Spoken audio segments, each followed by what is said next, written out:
Bismillahirrahmanirrahim. Assalamualaikum warahmatullahi wabarakatuh. Alhamdulillahi rabbil alamin wa bihi nasta'in ala umur dunya waddin. Asyhadu an la ilaha illallah wa asyhadu anna Muhammadan abduhu wa rasuluh alladzi la nabiyya ba'da. Amma ba'. Di sini saya akan menjelaskan materi tentang bahasa baku dan ciri-ciri dan fungsi bahasa baku. Adapun pengertian bahasa baku adalah bahasa yang mempunyai nilai komunikatif yang tinggi yang digunakan dalam kepentingan nasional, dalam situasi resmi atau dalam lingkungan resmi dan pergaulan sopan yang terikat oleh tulisan, ejaan baku, istilah atau kosakata baku, tata bahasa baku serta lafal baku.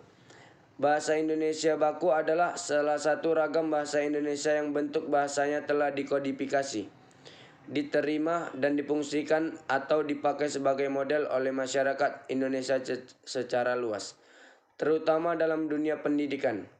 Di dalam pengantar dikemukakan bahwa masih banyak orang yang menyamakan pengertian bahasa baku dengan bahasa yang baik dan benar. Bahasa yang dipergunakan di dalam situasi tidak resmi pun dianggap sebagai bahasa baku. Makna baku tampaknya tidak dipahami secara benar, apalagi makna bahasa baku. Hal ini disebabkan oleh keengganan orang mencari makna istilah baku dalam bahasa baku itu di dalam kamus umum atau kamus istilah linguistik, baik dari bahasa Indonesia maupun dari bahasa asing, terutama dalam bahasa Inggris. Ciri-ciri bahasa baku yaitu sebagai berikut. Memiliki sifat kemampuan yang dinamis. Maksud dari kemampuan dinamis adalah bahasa itu memiliki kaidah atau aturan yang tetap, tidak dapat berubah setiap saat.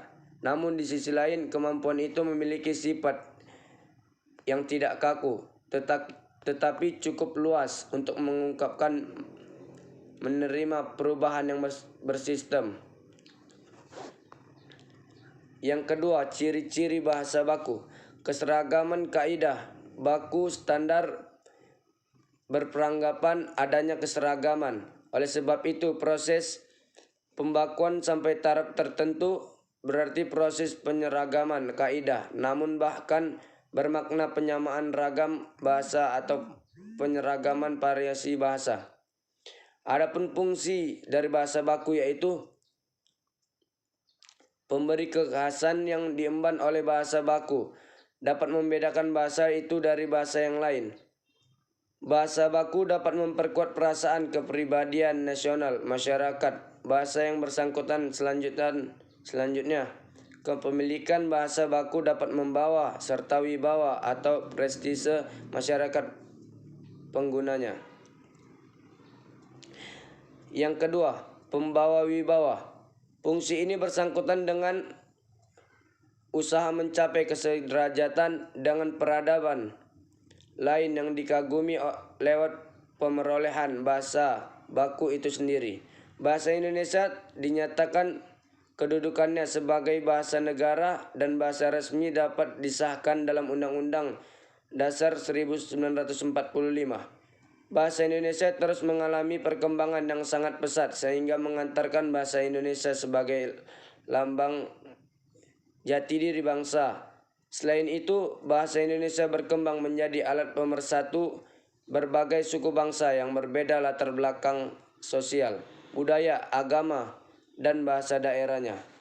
Sekian materi dari saya akhiri. Wabillahi taufiq wal hidayah. Assalamualaikum warahmatullahi wabarakatuh.